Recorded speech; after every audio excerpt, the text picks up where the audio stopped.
আসসালামু আলাইকুম ওরহমতুল্লাহি ওয়াবারাকাতুহু। আপনি কি আজ খুব ক্লান্ত? ভেতরে ভেতরে কি ভেঙে পড়েছেন? মানসিক যন্ত্রণা, সীমাহীন দুশ্চিন্তা, অজানা ভয়, অস্থিরতা সব মিলিয়ে কি জীবনটা ভারী হয়ে গেছে? রাতের পর রাত হয়তো ঘুম আসে না, চোখের জল চুপচাপ বালিশ ভিজিয়ে দেয়। কাউকে বলতে পারেন না, কিন্তু মনে রাখবেন, আপনি কাউকে বলতে না পারলেও আল্লাহ সব জানেন। তিনি আপনার হৃদয়ের প্রতিটি স্পন্দন শোনেন। আজ আমি আপনাকে এমন একটি আমলের কথা বলবো, যা আপনার হৃদয়ের বোঝা হালকা করে দিতে পারে, যা আপনার জীবনের বন্ধ হয়ে যাওয়ার রহমতের দরজাগুলো খুলে দিতে পারে। আর সেই আমলটি হল তাওবা, ইস্তিগফার। আজ আমরা জানব 1000 বার ইস্তিগফার কিভাবে আপনার জীবনে পরিবর্তন আনতে পারে।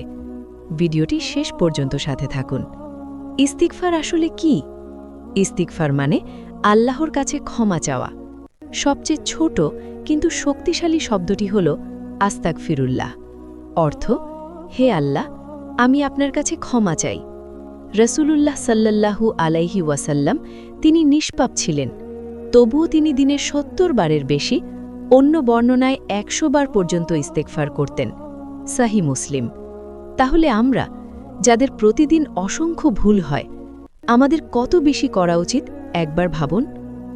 রাসূলুল্লাহ সাল্লাল্লাহু আলাইহি ওয়াসাল্লাম বলেছেন, যখন কোনো বান্দা গুনাহ করে তার হৃদয়ে একটি কালো দাগ পড়ে।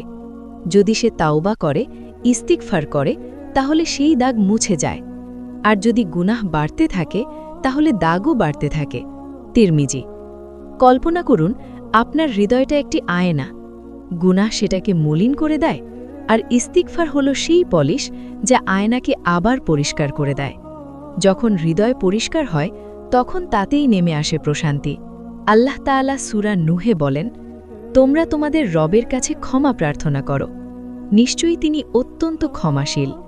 তিনি তোমাদের উপর আকাশ থেকে বৃষ্টি বর্ষণ করবেন, তোমাদের সম্পদ ও সন্তান বৃদ্ধি করবেন এবং তোমাদের জন্য বাগান ও নদী দান করবেন।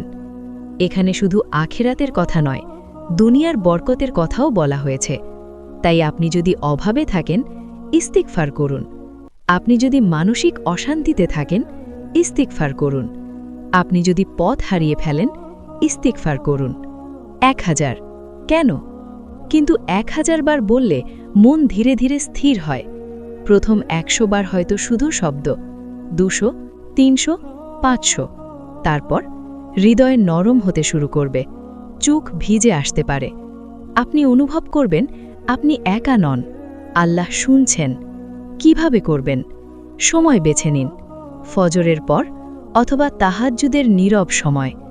মোবাইল দূরে রাখুন, চোখ বন্ধ করুন, ধীরে বলুন, আস্তাগফিরুল্লাহ, আস্তাগফিরুল্লাহ, আস্তাগফিরুল্লাহ। তাড়াহুড়ো করবেন না, প্রতিটি শব্দের মানে অনুভব করুন। মনে মনে বলুন, হে আল্লাহ, আমি ভুল করেছি, আমাকে ক্ষমা করুন। যদি কান্না আসে, কাঁদুন। আল্লাহর কাছে সেই চোখ প্রিয় যা তার ভয় ও ভালোবাসায় অশ্রু ফেলে। কি পরিবর্তন আসতে পারে? নিয়মিত করলে আপনি লক্ষ্য করবেন মনের ভেতরের চাপ কমে যাচ্ছে, হৃদয় আগের মতো ভারী লাগছে না, ইবাদতে স্বাদ ফিরে আসছে। সমস্যা হয়তো সঙ্গে সঙ্গে শেষ হবে না, কিন্তু আপনি ভিতর থেকে শক্ত হয়ে উঠবেন, প্রশান্তি অনুভব করবেন।